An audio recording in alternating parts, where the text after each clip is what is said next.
em 2 de fevereiro de 1961, 2 dias antes do assalto à prisão em Luanda, enviei um telegrama a dizer: a situação é extremamente grave e exige ação de máxima urgência.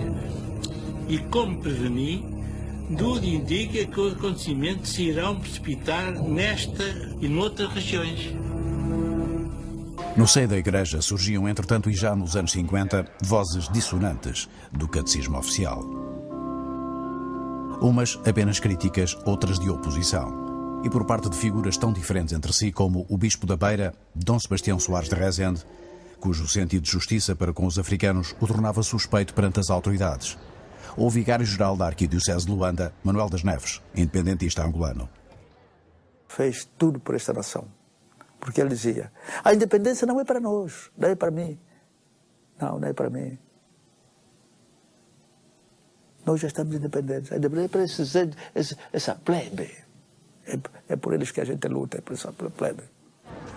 O movimento que se reclama da figura do cônego, a UPA, surge na sequência do Congresso dos Povos Africanos, realizado em Acre, em 1958. É por influência direta dos líderes presentes, entre os quais Nkrumah, que a UPNA, formação de base tribal e regional, se transforma em UPA, movimento que a partir daí se afirma como lutando pela independência de todo o território angolano.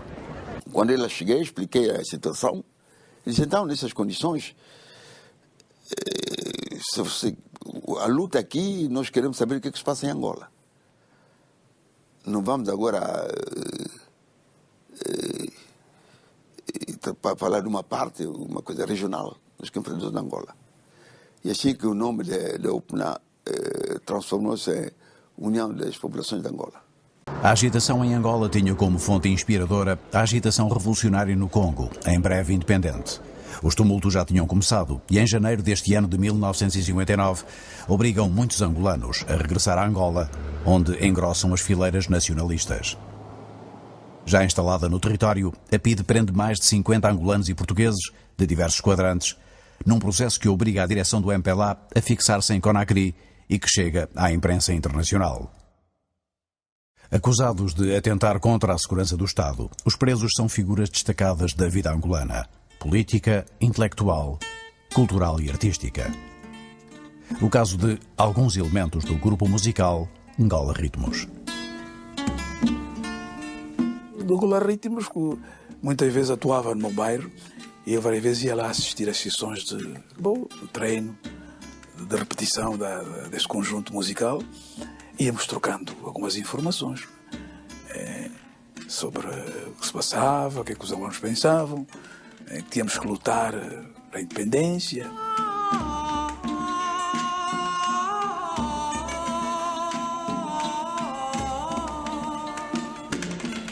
Canções muito nacionalistas, não é? Isto é que provocou a prisão de muitos deles, não é? Tanto o Liceu Vieira Dias, o Amadeu Amorim, que ainda está vivo, o Nino Ndongo, José Maria.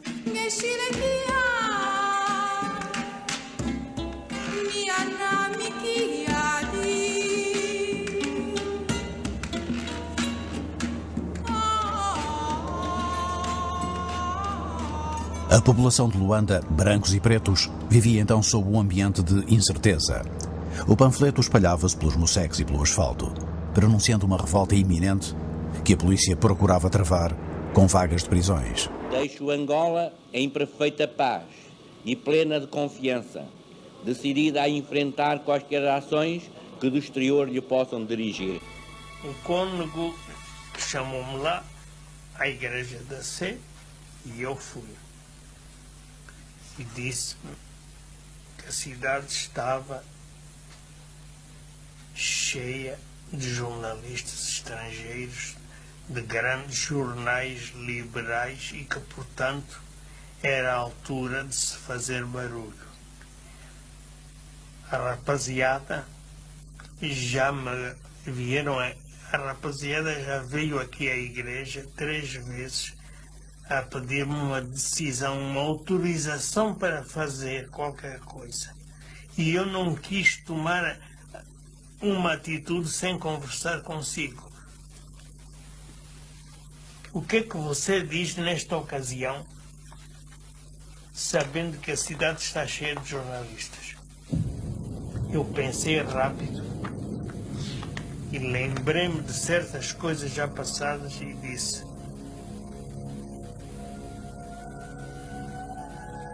que sim, era a altura de fazermos barulho. E o cônego olhou para mim, já com os seus à volta dos 70 anos, e perguntou-me: para quando? Que data? 4 de fevereiro de 1961. Durante a madrugada, grupos armados de nacionalistas angolanos atacam as prisões de Luanda. Desde o início do ano.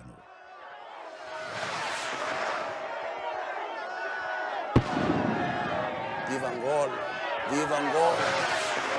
Viva Angola! Decorria ainda a repressão a uma greve na Baixa do Cassange, desencadeada em janeiro por cultivadores de algodão, quando, em Luanda, grupos de angolanos dos moceques que envolvem a cidade se levantam contra as autoridades, atacando objetivos civis e militares, nomeadamente os principais estabelecimentos prisionais. Sendo um grito de revolta contra a dominação portuguesa, a ação pretendia libertar presos políticos que, constava, poderiam ser mortos ou transferidos para o Tarrafal em Cabo Verde. Era sábado, dia 4 de fevereiro de 1961. Atenção, Humberto. Recebemos em Lisboa um comunicado distribuído pelo SNI em que nos dizem que houve movimentos de pura traição, não se podem considerar de rebelião, de grupos armados que assaltaram a casa de reclusão militar, o quartel da Companhia Móvel da Polícia de Segurança Pública e as cadeias civis de Luanda. As baixas que há a lamentar não são muitas. Muito mesmo que a parte das forças de polícia não chegam sequer a uma dezena. A coisa foi relativamente pequena e localizada em 2 ou 3 pontos. Foi completamente reprimida e há extraordinários quadros avolumados de diários tendenciosos e editoras estrangeiras muito mais e nacionais que falam realmente em terceiras mortes e rigorosamente mentiras. Se tivesse a ser partida normal. Foi o turno da 1 às 5 da madrugada e fomos para lá, para a missão oficial. Foi quando íamos a passar, eles saíram debaixo de umas árvores e foi só mais que deram-nos as que quiseram, né? O colega ficou morto e eu fiquei em estado morto também, mas levaram quando foi levado para o hospital, ainda fui para a morte dos mortos também. Os grupos que atacam as prisões saem dos moceques e obedecem à direção política da UPA, União dos Povos de Angola, cujo dirigente em Luanda é o cônego Manuel das Neves. O cônego disse-me na altura: meu caro Dias da Silva, já temos um partido organizado em Leopoldville, é a UPA. Vamos incutir na nossa juventude a formação de movimentos de libertação por Angola fora. Quantos mais, tanto melhor. Isto para se começar a atrapalhar os portugueses colonialistas e a desencorajá-los de continuarem a instalação de colonatos como os da Matala e da Sela e o que agora estão a construir no Vale do Bengo. Os ataques em Luanda provocam 7 mortos entre as forças policiais. Em Portugal, os ouvintes não podiam imaginar o significado deste facto que a rádio desvaloriza e que se junta a outro acontecimento singular que já vinha abalando a tranquilidade letárgica do país. O Santa Maria, o magnífico paquete português, o orgulho da Marinha Mercante Nacional, foi assaltado por um grupo de aventureiros capitaneados por Henrique Galvão. Tomado por um grupo da oposição, o navio Santa Maria passara a navegar sob o nome de Santa Liberdade. O assalto ocorrera em 22 de janeiro e desde então o caso era seguido por todo o mundo com uma curiosidade corrosiva para o governo português. The Portuguese cruise ship Santa Maria, one of the most luxurious liners afloat, is the center of a drama on the high seas of the Caribbean. O desvio do Santa Maria trazia ao país uma animação política que os portugueses nunca tinham experimentado e que se estendia a Angola. Era propósito de Henrique Galvão conduzir o navio para Luanda e aí desafiar a ditadura, agitando a ideia de um movimento contra a soberania portuguesa no território. Silva Tavares, o governador, considera mesmo que o 4 de fevereiro é apenas uma parte da Operação Dulcineia, conduzida por Galvão. Era preciso dar a impressão de que o ato dos revolucionários da Ibéria, como a si próprios se chamam os criminosos assaltantes do Santa Maria, tinha eco em qualquer parcela do território português. Atacaram sobretudo a casa de reclusão. Vinham a saber depois, por intermédio de pessoas que eu conheço lá em Angola, que o Galvão deu ordens a pessoas suas conhecidas em Angola para prepararem-se para um levantamento não sei em que ponto, mas em Angola. Apareceu um senhor em Kinshasa, que se dizia da oposição, chamado Gilles Clemente. Esse senhor diz que ele era socialista e que gostaria de fazer um movimento aqui, espetacular, na chegada do barco Santa Maria. E ele nos pediu 500 homens. Reuni o Conselho de Defesa Provincial e os militares disseram assim, que não tinham nem aviação, nem marinha de guerra, capazes de garantir que ele era, o navio, dada a velocidade do navio, era detectado a tempo de eles poderem preparar-se. É isso que me dizer para Lisboa. Preciso de 500 homens porque vai haver um assalto em Luanda. E nós pensávamos que o cônego Manuel estava em perigo naquela altura, porque precisamente havia contactos para a gente poder criar um evento aqui para chamar a atenção do mundial sobre essa questão da transferência dos prisioneiros para Cabo Verde, do Esteiro. Então, nós, quando ouvimos isto, este deve ser um agente da PIDE. Então, tentamos alertar o cônego para dizer que parasse o movimento. O D. Roberto teve o cuidado de não dizer ao cônego para não avançar. Não é? Emitiu um parecer. Não é? Ele tinha informações que, primeiro, que os portugueses já estavam ao corrente da operação, não é? E que a resposta seria uma resposta sangrenta, não é? Bom, que não se devia levar a ação avante aquela ação de fevereiro. Mas, como disse, o coronel estava no terreno com os homens, tinha outras informações e ele avançou com a ação de 4 de fevereiro. Seria essa a notícia em todo o mundo, já que o navio seguiria para o Brasil.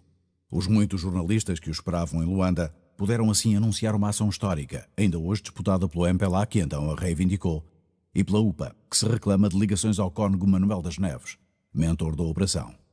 Manuel das Neves é um indivíduo que esteve intimamente ligado à UPA, através de uma pessoa que vai entrevistar, que é o João César Correia, que era o grande estafeta, e até por esta razão ele foi alcunhado de Mequisa Mequenda, quer dizer, como que vai e vem. Ele fazia Luanda, Leopoldville com muita frequência, não é? Eu trazia a correspondência e o que levava a correspondência do comandante para o exterior. A gente se encontrava, olha, está aqui a correspondência e tal, eu venho e estou agasalhado no ponto tal. E, bom, então ele pegava daquilo e ia lá depois. Preparava outra coisa, depois eu vinha buscar. O encontro era precisamente dentro da igreja. Durante o tempo que estive na cadeia, nem só a saber que havia contactos, estava a preparar katanas, e eu perguntava, mas katanas como? Tinham determinados elementos que vinham do Kinshasa, contacto, para trocar impressões, e como é que se faziam. É isso, mais nada. O resto não contava que aquele movimento fosse, quer da UPA, a gente sabia que a UPA existia. Para eu saber que o MPLA existia, né, foi na cadeia. Isto é a realidade. Trabalhou na clandestinidade. Não quer dizer com isso que o MPLA não existisse. Disse-me ele, quando os prisioneiros políticos que estão aqui na cadeia estão ameaçados. É preciso que, enfim, nós vamos tentar fazer qualquer coisa aqui. E estão ameaçados de serem atirados pelo mar. Isto é que foi. Ameaçados pelo mar. Então, nesse momento, ele escreveu e enviou a carta. E eu levei. Foi uma ação fundamentalmente concebida, estruturada, organizada e levada a cabo por elementos afetos à UPA, sob a orientação do Cónigo Manuel das Neves. E como disse e reafirmo, participaram nela indivíduos, quer dizer, que não pertenciam à UPA, não é? Que hoje, se hoje tiver o cuidado de percorrer, aqui há muita literatura já, onde indivíduos históricos do MPLA reconhecem que o Cónigo Manuel das Neves foi o cérebro do 4 de Fevereiro. Eu tenho muita dúvida que ele era um nacionalista e que era contra essas injustiças todas. Isso era já antigamente, ele já era um elemento para esse efeito. Mas que fosse a parte central, não sabia, nem eu tinha conhecimento disso. Sei que era muito contactado, era uma figura para nós de grande prestígio e que estava no meio do povo. Sobre a situação social, era um grande combatente para esses efeitos. Mas que ele era o cabeça de coisa, não tinha conhecimento. E longe de mim pensar nisso mesmo. Cónigo da Sé Catedral de Luanda, Manuel das Neves, mestiço, aparece como motor da ideia revolucionária nos bairros da capital. Teria partido dele, que era também o vigário-geral da Arquidiocese, a Ordem do 4 de Fevereiro, executada pelos vários chefes da operação, após contactos entre sensibilidades políticas em mocecos como o Sambizanga e o Rangel. Chega o dia de 4 de fevereiro à tarde, nós todos unimos no Rangel. Da Rangel, onde fomos já divididos em grupos. Ali já não havia, porque eu sou da UPA, vou no meu grupo, não. Misturado nós todos. Já ninguém sabia como nós estamos organizados. Era gente do MPLA e da UPA? E da UPA, sim senhor. Nós todos lá misturados. Naquela noite é difícil conhecer quem, porque era noite. O grupo era demais. Naquela noite, eu falo a minha verdade, não sabia mais que o senhor Cónigo está aqui. Mas nós tínhamos o senhor Augusto Simão, que era dirigente naquele lugar. É que nos fez a última oração da entrada para a ação. O Cónigo Manuel das Neves também fazia alguma oração convosco? Sim, nas primeiras orações estava a fazer orações connosco, até ele orava também connosco. Valores religiosos, embora não exatamente os do católico Manuel das Neves. Enquadrada pelo cristianismo, a fé incluía tradições, feitiços e orações de que se esperava até o poder sobrenatural de salvar das balas. Senhor Jeová Deus, a que entreguei os seus filhos, sofredores, motivo da sua terra, que foi recuperado. Hoje estamos em ação para nós tagarmos os portugueses, os estrangeiros que vieram receber a nossa terra, sofrendo escravatura, contratado. O senhor fica à frente deste grupo que vai sair e mostra a maravilha no meio deles. Que eles não podem sofrer nenhuma bala que pode ser atingido. Senhor Jeová, esteja comigo e esteja com este grupo que vai sair. Entregue nas suas mãos. Sem senhor nada podemos fazer. Mais de 200 homens atacam em grupos lançando gritos e foguetes. Acendeu o foguete, quando ele acendeu o foguete, rebentou um tiro muito grande. Nós gritamos ali, viva Angola. Então nós íamos a correr. Na porta da prisão, estava lá espaio, havia lá brancos a tomar conta da prisão e havia lá polícias a tomar conta da prisão. Então nós ali íamos atacar, porque temos ordem, não pode atacar preto. Negro não pode atacar, porque é que estão a pedir a paz. Então nós íamos, havia lá, quando eles vinham, já não tinha tempo de fugir, essa maravilha de Deus, nós íamos com a katana a cortejar. O 4 de fevereiro falhou o objetivo imediato. Muitos revoltosos foram presos, nomeadamente os chefes, e entre eles Manuel das Neves, depois deportado para Portugal. As baixas foram também elevadas. Os grupos atacantes terão sofrido bastantes feridos e cerca de 4 a 5 dezenas de mortos. Do lado das forças de segurança envolvidas, vários foram os hospitalizados e morreram 7 agentes da PSP e um soldado. Em Lisboa, os funerais dos agentes da polícia mortos em Luanda no dia 4 de fevereiro constituíram uma cerimónia de Estado, com representação ao mais alto nível. A informação e os meios oficiais atribuíam a autoria da revolta a indivíduos armados estrangeiros que designavam por malfeitores ou bandoleiros. A homenagem aos mortos serve de mobilização contra acontecimentos cujos contornos políticos e verdadeiro significado não são explicados aos portugueses. A primeira manifestação de um grupo de facínoras que, a soldo do estrangeiro, movido por criminosos intuitos, lançava à desordem o luto e a desolação no seio da pacífica e unida comunidade portuguesa. A este premeditado ato de banditismo respondeu a população de Luanda com a maior, a mais significativa manifestação de solidariedade. Em Luanda, o desfile a caminho do cemitério de Santana marca não só o pesar pelos mortos da véspera, mas também o sinal dos tempos que vão seguir-se. Eu fui a esse funeral e eu ia por caminho e vi, estava ali numa serração e estavam lá uns pretos a rir. E eu disse, vocês, pensei para mim mesmo, vocês estão a rir, mas algum destes brancos vê vocês a rir, vocês arriscam-se. E quando ia entrar no cemitério, comecei a ouvir tiros. Morreram pretos. Há várias explicações possíveis. Foram os pretos que começaram a disparar sobre os brancos, foram os brancos que decidiram vingar-se dos pretos, não sei. Nesse trajeto do funeral, os ânimos estão excitados, estão um bocado quentes. Há uns pretos lá de umas serrações que naturalmente vieram também espreitar. Então, claro, houve ali um excitamento dos brancos, houve uns exageros que cada preto que viu era um terrorista, era um inimigo. Porque ainda houve um tiroteio no próprio cemitério. Né? Certos núcleos nacionalistas que estavam ali assim agrupados. Depois houve uma ação brutal, quer dizer, já não se viveu, quer dizer, em paz em Luanda. A partir do dia 5, 6, 7, por aí adiante, o angolano era caçado como um rato. Depois do 4 de fevereiro havia... Muita gente pensava que Luanda estava ao alcance de um ataque de Buseca, não é? Porque talvez de Buseca veio o 4 de fevereiro. E depois passaram a ser os pretos que estavam com medo dos brancos, que estavam todos armados e que eram capazes de disparar e matar. O 4 de fevereiro foi sangue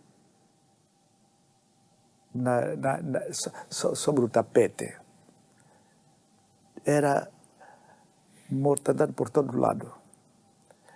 O povo realmente não podia dizer uma só palavra. A palavra UPA, que antigamente se pronunciava UPA nené, desapareceu. Porque todo aquele que falasse era... Uma das coisas típicas era dizer que determinado negro, quando foi por isso simplesmente incitado a identificar-se ou quando lhe bateram à porta de casa, gritava upa, upa, Lumumba. Isto era tudo inverosímil, não é? Mas diziam sempre, upa, upa, Lumumba. Que era uma expressão corrente que aparecia nos relatórios da polícia, para justificar que o indivíduo tivesse levado com um balásio, ou que a palhota lhe fosse incendiada, ou coisa assim. Os indivíduos, quer dizer, o vida ia assim a passar, em plena rua, era preso, mandavam subir-se, ver se tinha um calção preto. Dizia que os homens que atuaram no dia 4 de fevereiro tinham calções pretos. Se tivesse a ter um calção preto, era logo preso, e se não abatido mesmo ali. Começaram a atirar sobre pretos na rua. Quando encontra 2 pessoas em pé a conversar, dá-me que então são esses, são presos e levados na prisão morto. Ainda eu assisti isso. Encontra 3 pessoas a conversar, o carro militar das polícias vir, param logo, pronto, são cercados, presos. Então vocês estão a conversar da ação que correu, querem preparar a ação para atacar os brancos outra vez. Disse-me o comandante da polícia que na cadeia aqueles que não eram favoráveis à revolta tinham sido objeto e aparecia cadáveres. Por outro lado, as mulheres pretas de Luanda, as mães, vinham ter comigo pessoalmente para dizer: você prenda os meus filhos, porque se estiver na cadeia está seguro. E se está em casa, vêm esses terroristas e levam-nos com eles para combaterem. Os acontecimentos confundem toda a estrutura social de Luanda. Afetam o relacionamento entre os vários grupos e não deixam ninguém imune. Colhidos de surpresa, os europeus civis e militares receiam novos ataques na cidade, que chegam a verificar-se, mas também sem êxito. Uma semana depois do 4 de fevereiro, é enviada de Lisboa a 6ª Companhia de Caçadores Especiais. Não havia no quartel de Luanda instalações para todos. Sargentos e oficiais da companhia são por isso autorizados a hospedar-se em casas particulares. Os militares são então verdadeiramente disputados pelos portugueses, que viviam dias de pânico. Andavam armados, mas quando chegava à noite, reuniam-se em casa de familiares e tal, faziam reuniões de pessoas para passarem a noite todos e faziam guardas, faziam sentinelas às suas casas. Ora, se essas pessoas pudessem ter um soldado mais preparado, com arma de guerra, lá em casa, melhor ainda. Vinham ter connosco e pediam-nos, por favor, para irmos para a casa deles. É mútua a desconfiança entre europeus e africanos. Enquanto defendem as suas casas, milícias de brancos atacam os moceques. E as forças de segurança não parecem à altura das circunstâncias. Uns dias depois, eu vi o moceque arder. E telefonei para o comandante da polícia e disse-lhe que o moceque está a arder, é preciso, o que é que se passa? Ele respondeu-me o que é que eu queria, se queria que aqueles polícias que foram atacados pelos pretos agora fossem atacar os brancos e ficassem de 2 fogos. Aqui esteve o general Libório, que quis mandar incendiar os moceques, como são chamados. Outros se lhe opuseram, e Portugal não concordou. O general Monteiro Libório, de facto, queria, pura e simplesmente, fazer uma ação de represálias sobre os moceques, quer dizer, para mostrar poder, e o Álvaro Cid Tavares opôs-se determinantemente e com algum êxito a essa vontade carnificina que o general pretendia originar, como represália. O governador chega a ameaçar com medidas repressivas alguns setores da população civil branca, empenhados em fazer justiça pelos seus meios. Os portugueses entraram já nos bairros. Entraram nos bairros, porque os bairros havia escrito MPLA, havia bairros escrito UPA, iam nos bairros com alguns dirigentes, com algumas pessoas que chamavam o nome de bufo, a mostrar as casas das pessoas. Uma reação brutal, houve uma chacina generalizada em todos os mocegos. E aí, vou lhe falar depois da animosidade das populações que se agudizou contra a população branca, é que a maior parte dos comerciantes, dos portugueses, faziam parte de grupos, quer dizer, que já era o princípio das milícias, não é? Que levaram a cabo ações de represália em todos os moceques. Os comerciantes de determinados bairros, como por exemplo comerciantes de Rangel, organizavam-se à noite e iam ao bairro como por exemplo Sambizanga, a partir das 2 da manhã, fazer ruas, tirar as pessoas que estavam a dormir. E eram mortos, outros eram presos. E vice-versa, os de Sambizanga iam para o Rangelo, iam para outro bairro. É assim. Os moceques eram todos cercados, portanto havia homens de 3 em 3 metros a cercar os moceques, portanto não entrava nem saía ninguém dali. Cercavam um bairro, né? E iam de casa a casa, só sacavam são lá os pretos, fundamentalmente. Né? E muitas vezes até nem poupavam os velhos, né? Éramos concentrados, enfim, em campos de futebol, né? Então andavam à procura, já naquela altura se falava dos terroristas, né? As rusgas começavam de madrugada e mobilizavam 400 a 500 homens.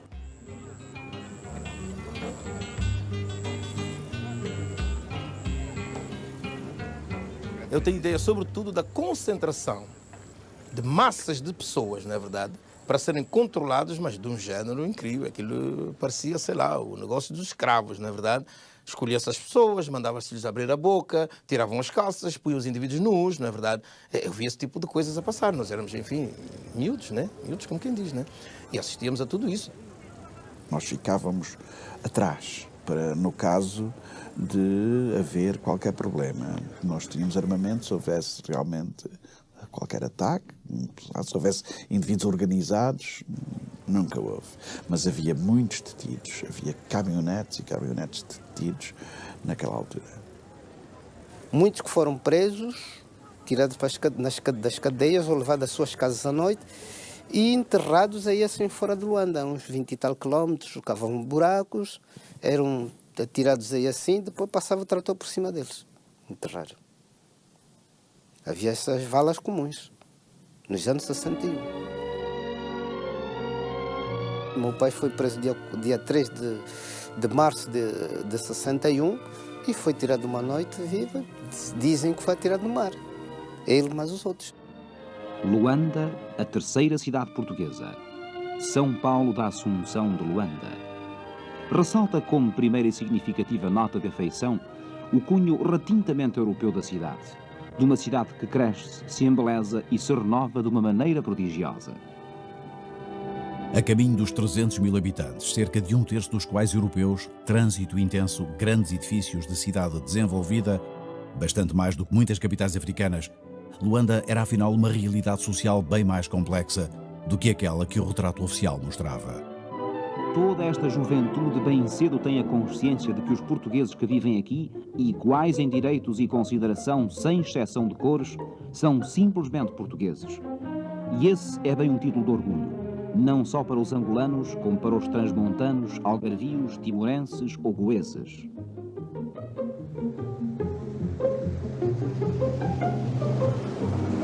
O 4 de fevereiro altera as rotinas há muito instaladas e traz à luz do dia uma outra Luanda e uma outra Angola até então ignoradas. Estavam afetados os equilíbrios da ordem social e da coexistência racial. Onde antes havia confiança e certeza, há agora dúvida e insegurança. E também desespero. E também violência. Muita violência que semanas depois, após os massacres de 15 de março, se transformará em ódio. Uma onda que se espalhará por Angola inteira.